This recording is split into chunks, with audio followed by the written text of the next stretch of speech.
سامعین کرام، ہر قسم کی تعریفات اس خالق مالک ارض و سماوات کے لیے، اور لاکھوں کروڑوں درود و سلام آپ محمد مصطفیٰ صلی اللہ علیہ وآلہ وسلم کی ذات اقدس پر۔ ہماری آج کی یہ مختصر گفتگو زندگی کے ایک انتہائی اہم معاملے کے بارے میں ہوگی،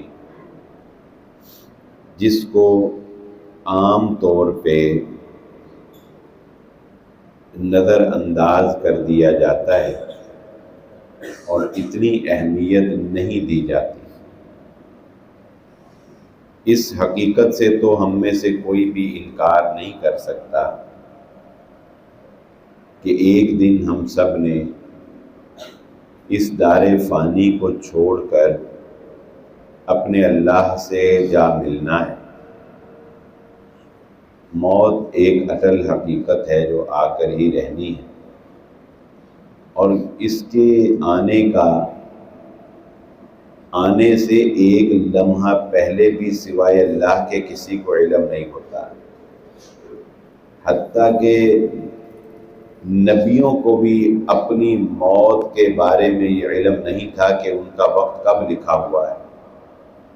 البتہ تھوڑا سا فرق عام انسان اور انبیاء میں یہ ضرور ہے کہ انبیاء کرام کی روح قبض کرنے سے پہلے فرشتہ ان سے اجازت لیتا تھا، جیسا کہ محمد الرسول اللہ صلی اللہ علیہ وآلہ وسلم سے بھی اجازت لی گئی، اور آپ نے کہا اللہم بالرفیق الاعلی۔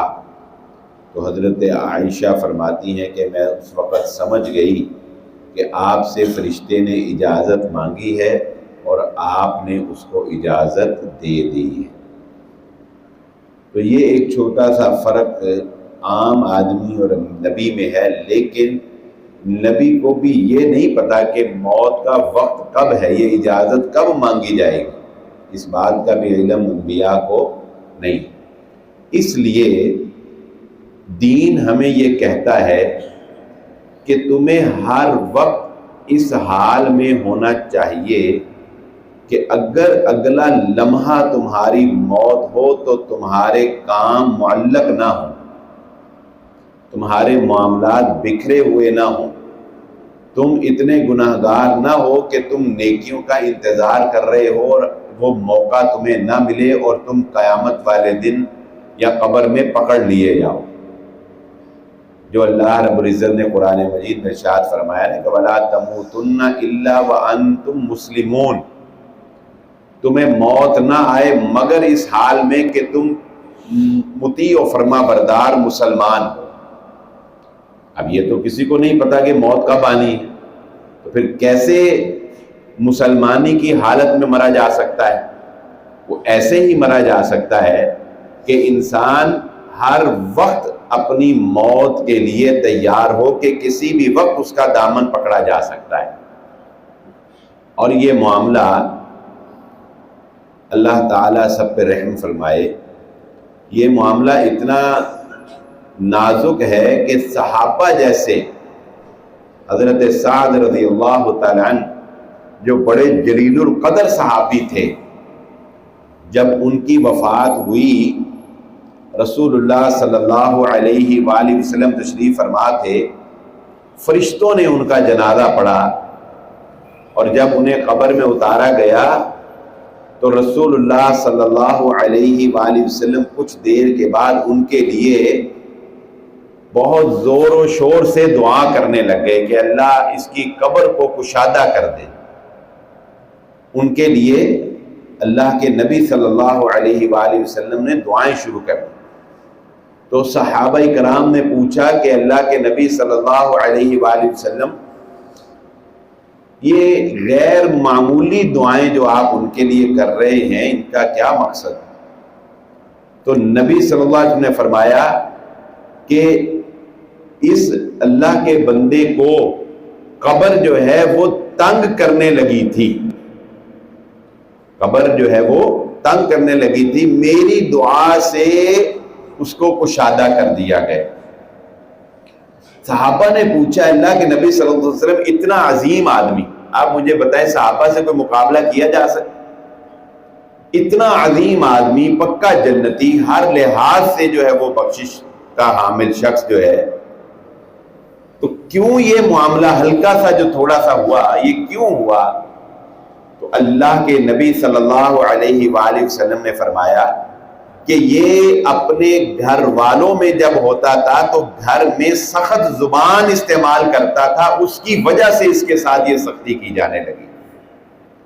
یعنی اب آپ سوچیں کہ بسا اوقات ہمیں لگتا ہی نہیں ہے کہ ہم کوئی غلطی کر رہے ہیں، ہوتا ہے نا، ہمیں لگتا ہی نہیں ہے کہ ہم کوئی غلطی کر رہے ہیں، ہم کسی کے ساتھ سخت بول رہے ہیں، ہم اس کو ضرورت سمجھتے ہیں یا ہم اس کو مجبوری سمجھتے ہیں، لیکن کیا پتا کہ ہماری وہی غلطی جو ہے وہ ہمیں پکڑ کا باعث بن جائے۔ اللہ تعالیٰ سب کو محفوظ فرمائے۔ تو وَلَا تَمُوتُنَّ إِلَّا وَأَنْتُمْ مُسْلِمُونَ کا مطلب کیا ہے کہ چھوٹی چھوٹی خرابیوں کی بھی اصلاح ہونی چاہیے، چھوٹی چھوٹی غلطیوں کی بھی اصلاح ہونی چاہیے، اور ہر وقت انسان اپنا تجزیہ اور اپنا انالیسس کرتا رہے کہ وہ ہر طرح سے اپنے اخلاق میں، اپنے کردار میں، اپنی عبادات میں، اپنے معاملات میں، دین نے کسی معاملے میں بھی یہ رخصت نہیں دی ہے اسلام میں آنے کے بعد۔ یعنی اسلام یہ نہیں کہتا کہ چونکہ تم نمازی بہت اچھے ہو تو لہذا کوئی بات نہیں، اگر تم کسی کے پیسے مار بھی لو تو تمہاری خیر ہے، نہیں۔ اسلام یہ نہیں کہتا کہ اگر تم پیسے بہت اچھے ادائیگی کرتے ہو، ملازموں کو بہت ٹائم پہ پیسے دیتے ہو، پیمنٹ بڑی تمہاری اچھی ہے تو کوئی بات نہیں، اگر تم 2-4 گالیاں بھی کسی کو نکال لو تو تمہیں معافی ہے۔ ایسے کہتا ہے اسلام؟ نہیں کہتا۔ اسلام کیا کہتا ہے؟ اسلام کہتا ہے تمہیں نمازی بھی ہونا چاہیے، تمہیں اخلاق بھی اچھا ہونا چاہیے، تمہاری زبان بھی اچھی ہونی چاہیے، تمہیں گھر والوں کے ساتھ بھی اچھا ہونا چاہیے، تمہیں اپنے دوستوں کے ساتھ بھی اچھا ہونا چاہیے۔ گویا کہ اسلام ہمیں ہر شعبہ ہائے زندگی میں مسلمان دیکھنا چاہتا ہے، وہ کسی شعبے میں یہ نہیں کہتا کہ ایک میں تم پرفیکٹ ہو جاؤ اور دوسرے میں ہم تمہیں چھوڑ دیتے۔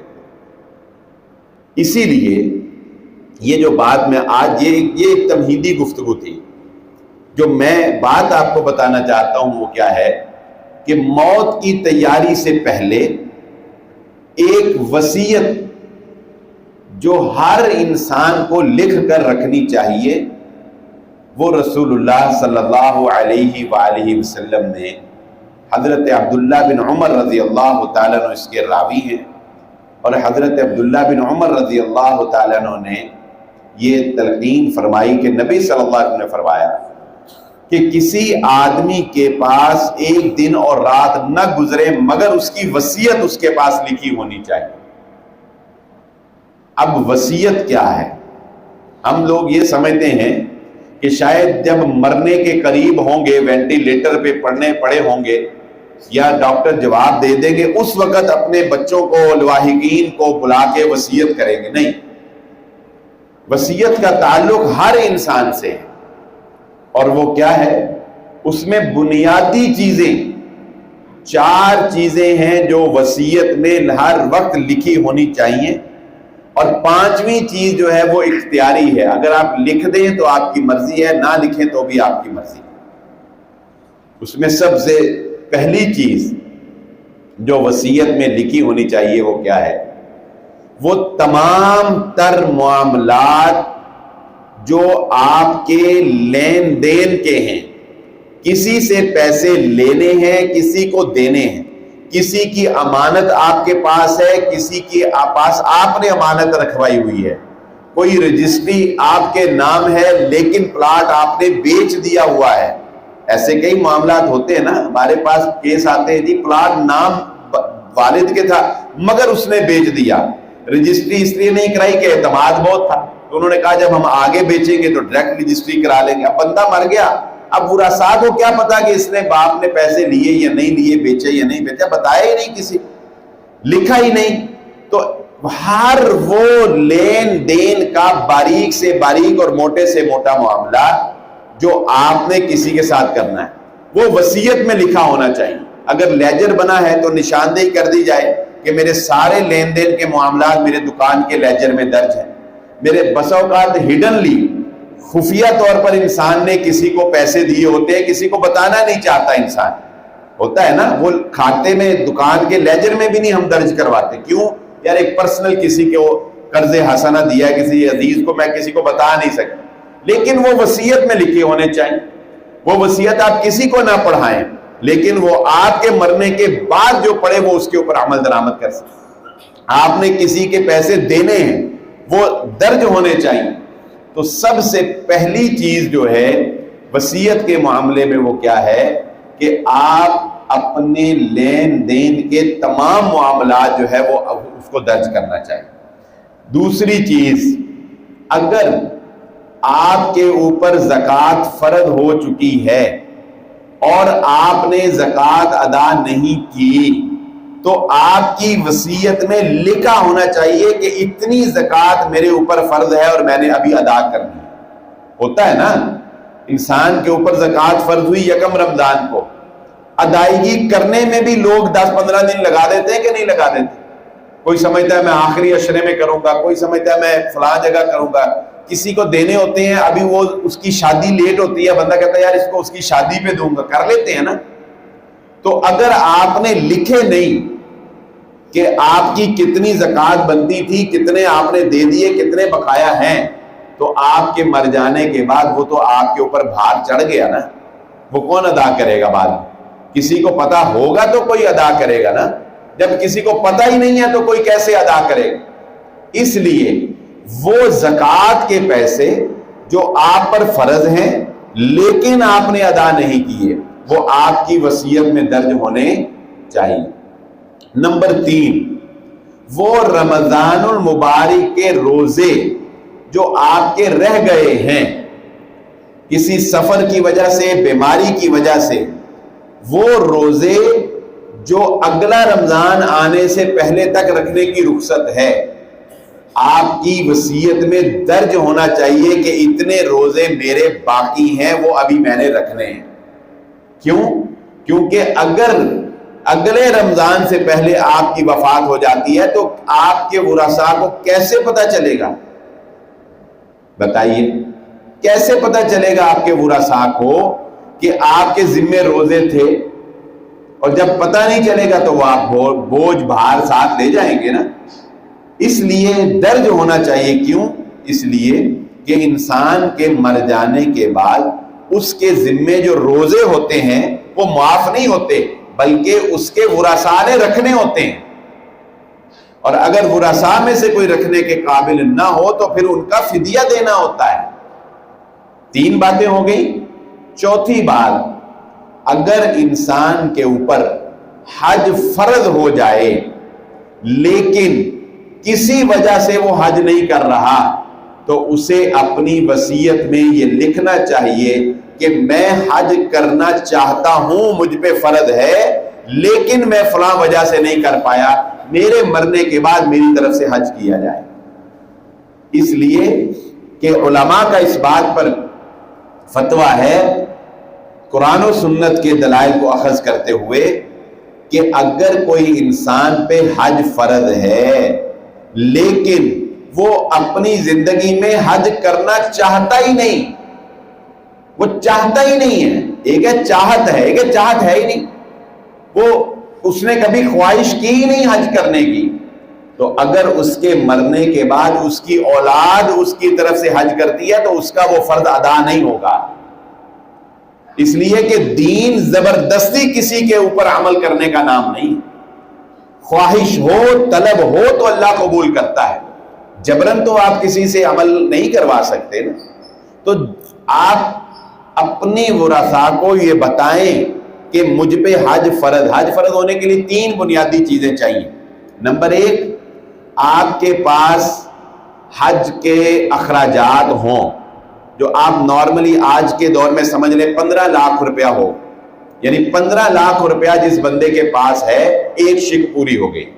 دوسرا, جتنے دن اس نے حج پہ رہنا ہے پیچھے سے اپنے بیوی بچوں کی کفالت کے پیسے ہوں, یعنی سمجھ لیں کہ کوئی 40 دن رہتا ہے تو کوئی 1.5-2 لاکھ, ویسے تو کسی کا کتنا خرچہ، کسی کا کتنا، لیکن میں نارمل بات کر رہا ہوں کہ آپ 1.5 لاکھ روپیہ سمجھ لیں تو اس کو آپ ٹوٹل 17 لاکھ روپیہ کر لیں. یعنی 17 لاکھ روپیہ آج کے اس دور میں جس بندے کے پاس اضافی طور پر موجود ہے، کاروبار میں سے نکالنے سے کاروبار اس کا ڈاؤن نہ جاتا ہو، بند نہ ہوتا ہو، تو 17 لاکھ، یہ نہیں کہ کاروبار میں 17 لاکھ لگا اور وہ نکال کے تو وہ حج کر رہا ہے تو پھر زیرو ہو جائے، نہیں، یہ نہیں دین کہتا. جس کے پاس 17 لاکھ روپیہ ایکسٹرا جمع ہے تو اسے اب راستہ پرامن ہے تو اس کے اوپر حج فرض ہے، لیکن اب وہ کر نہیں رہا. کیوں؟ کہ چلو اس سال بچی کی شادی کر لیتا ہوں، چلو اس سال میں فلاں کام کر لیتا ہوں، اس سال کر لیتا ہے نا، انسان ہے. یہ ایک الگ ایشو ہے، الگ ٹاپک ہے کہ اس پہ ہم کوئی بات کریں کہ ایسا کرنا درست ہے یا نہیں ہے، وہ ایک الگ ٹاپک. لیکن اسے اپنی وصیت میں لکھنا ہوگا کہ میرے پاس اتنے پیسے ہیں کہ میں حج کر سکتا ہوں، لیکن ابھی ذو الحجہ کا مہینہ نہیں آیا یا ابھی فلاں میرا مسئلہ حل نہیں ہوا، تو میں اگر مر جاؤں تو میرے بعد میری اولاد حج کرے. یہ وصیت کے اندر درج ہونا چاہیے. تو 4 چیزیں فرض ہیں وصیت میں. آپ ایک چھوٹا سا ڈائری لے لیں، پیپر لے لیں، اس میں لکھ کے رکھ دیں بس.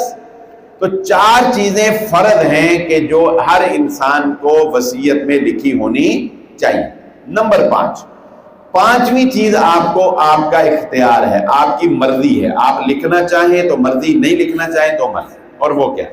شریعت آپ کو یہ اختیار دیتی ہے کہ آپ اپنی کل جائیداد میں سے تیسرا حصہ، 1/3 حصہ جو ہے وہ اپنی مرضی سے ورثاء کے علاوہ کسی کو دے سکتے ہیں. مثال کے طور کسی انسان کے پاس 100 روپیہ ہے، 100 روپے کے 3 حصے کریں تو یہ 33.33 روپے میرا خیال ہے بن گئے. ٹھیک ہے، تو 3 حصے کریں تو ایک حصہ بنا 33.33، یہ 33 روپے سمجھ لیں. اب ہر انسان کو شریعت یہ اختیار دیتی ہے کہ وہ اپنے مرنے سے پہلے یہ کہہ سکتا ہے کہ میرے 33 روپے میرے مرنے کے بعد کسی مسجد کو دے دینا، مدرسے کو دے دینا، میرے فلاں غریب رشتہ دار کو دے دینا، میرے فلاں عزیز دوست کو دے دینا. کسی بھی حلال کام میں، کسی بھی جائز کام میں ورثاء کو نہیں دے سکتے. بیٹے کو، بیٹی کو، ماں کو، باپ کو، بیوی کو نہیں. جن کا شریعت نے وراثت میں حصہ رکھا اس کو نہیں، اس کے حق میں وصیت نہیں ہوتی. نبی صلی اللہ علیہ وسلم نے منع فرمایا، لا وصیت لوارث، وارث کے لیے وصیت نہیں. اس کے علاوہ آپ یہ حق رکھتے ہیں کہ آپ اپنی مرضی سے جہاں چاہے دے سکتے ہیں. آپ کے مرنے کے بعد ورثاء پابند ہوں گے، پہلے وصیت پوری ہوگی پھر وراثت تقسیم ہوگی. ہاں اگر آپ نہیں دیتے تو کوئی بات نہیں، وہ 100 کا 100 روپیہ وراثت بنے گا اور 100 کا 100 روپیہ وراثت کے اصول کے مطابق تقسیم ہو جائے گا. تو یہ 5 چیزیں ہیں جو ہر انسان کو ہر وقت رات دن گزرنے سے پہلے اپنے پاس لکھ کر رکھنی چاہیے، تاکہ زندگی کے کسی بھی لمحے اس کا خاتمہ ہو جائے تو اس کے بعد معاملات مبہم نہ رہیں، الجھے ہوئے نہ رہیں، اس کے اوپر بوجھ نہ رہے. اس کے ورثاء حقیقتوں سے آگاہ ہوں، آشنا ہوں، اور وہ ان تمام معاملات کو پر عمل درآمد کر کے اس کی نجات کے لیے ذریعہ بن سکیں اور اس کی نجات کا باعث بن سکیں. آپ اپنا کام پورا کر جائیں، اس کے بعد اگر کوئی ورثاء میں سے وصیت پر عمل نہیں کرتا تو آپ پر گناہ نہیں ہوگا، وہ اس پہ گناہ ہوگا. وصیت کو چھپانا یا وصیت کو ترک کرنا یا وصیت پہ عمل نہ کرنا، یہ سخت ترین کبیرہ گناہوں میں سے ایک گناہ ہے. نہ وصیت چھپائی جا سکتی ہے، نہ وصیت رد کی جا سکتی ہے. ہاں وہ وصیت رد کی جائے گی جو شریعت کے اصول کے خلاف ہو، اس پہ عمل نہیں ہو. مثلا کوئی بندہ یہ کہہ دے میرے مرنے کے بعد 50 روپے صدقہ کر دینا، تو نہیں ہوں گے. کتنے ہوں گے؟ 33 ہی ہوں گے، باقی 17 روپے وراثت میں ہی شامل ہوں گے. اللہ کے نبی صلی اللہ علیہ وسلم کے دور میں ایک شخص کے 6 غلام تھے، اس نے اپنے مرنے سے پہلے 6 کے 6 ہی آزاد کر دی. یعنی یوں سمجھ لیں کہ اس کے پاس 6 لاکھ روپیہ تھا، اس نے 6 کا 6 لاکھ ہی صدقہ کر دیا. اللہ کے نبی صلی اللہ علیہ وسلم نے ان کو واپس بلایا نہیں. ان کے 3 حصے کیے، یعنی 2 کے 3 کیٹیگری بنائی، پھر ان کے درمیان قرہ ڈالا، جن کے نام قرہ آیا ان کو آزاد کر دیا، باقی کو ان کے ورثاء میں تقسیم کر دیا۔ کیا مطلب؟ غلط وصیت، ناجائز وصیت، خلاف دین، خلاف شریعت وصیت قابل عمل نہیں ہوگی۔ ہاں اس کے علاوہ جو وصیت ہوگی وہ قابل عمل ہوگی۔ آج کی گفتگو کا لب لباب اور خلاصہ کلام یہ ہے کہ ہمیں ہر وقت موت کے لیے تیار رہنا چاہیے۔ ہمیں اپنی زبان، اپنے اعمال، اپنا کردار، اپنے لین دین، اپنے معاملات، اپنی رشتہ داریاں، اپنے گھریلو معاملات، ہر چیز جو ہے اس کو ہر وقت پرفیکٹ در پرفیکٹ بنانے کی ضرورت ہے، بہتر در بہتر بنانے کی ضرورت ہے۔ کسی بھی وقت یہ سانس کی لڑی جو ہے یہ ٹوٹ سکتی ہے، اگلے لمحے کا ہمیں پتہ نہیں ہے۔ اور آج کل تو یہ پولوشن کی وجہ سے، سٹریس کی وجہ سے اور کئی حادثات کی وجہ سے جوان اموات ویسے ہی بہت زیادہ ہو گئی۔ اللہ نے اسباب کے تحت دنیا کو چلایا ہے نا، تو جہاں پہ پولوشن کم ہے، غذائیں قدرتی ہیں، وہاں عمریں بھی زیادہ ہیں۔ گلگت بلتستان کے علاقے میں عمریں زیادہ ہیں، اور لاہور، فیصل آباد جیسے پولوشن سے بھرے ہوئے شہر میں یہاں پر عمریں بھی لوگوں کی کم ہیں۔ کیوں؟ اللہ نے اسباب کے تحت دنیا کو چلایا، جیسے اسباب ہوتے ہیں ویسے ہی تقدیر اللہ معاملہ کر دیتا ہے۔ تو اس لیے اس معاملے میں ہمیں سنجیدہ ہونا چاہیے، غور و فکر کرنا چاہیے۔ اللہ رب العزت سے دعا ہے اللہ مجھے اور آپ کو جو کہا اور جو سنا سمجھنے کی اور عمل کرنے کی توفیق عطا فرمائے۔ وآخر دعوانا الحمدللہ۔